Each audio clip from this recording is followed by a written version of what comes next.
શેની બીમારી હતી જાણવા માંગો છો? Yes. બેન તમને બીમારી હાની હતી? લખવાની બીમારી હતી. બોલાતું હતું? ના. ચલાતું હતું? બોલાતું ચલાતું નતો, પણ મને આજે એ વાતની ખુશી થાય કે મીટિંગમાં આવ્યા છે.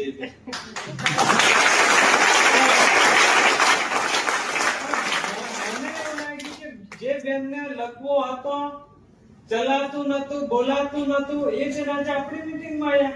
તો આ પ્રોડક્ટમાં રિઝલ્ટ છે કે નહીં છે? મેં તમને કહ્યું બીમારી આવતી અટકાવવા માટે આ પ્રોડક્ટ વાપરવી બહુ જરૂરી છે. આજે બેન તમારી સામે બોલી શકે છે અને ચાલી શકે છે. હજુ કદાચ એકાદ મહિનો કોર્સ કર્યો છે, હજુ બીજા 2-3 મહિના કોર્સ કરી લે ને તો આખા શરીરમાં રિકવરી આવી જાય તો ચાલે.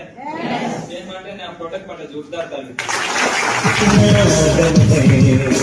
मुश्किलें कैसी थी मेरे हौसलों से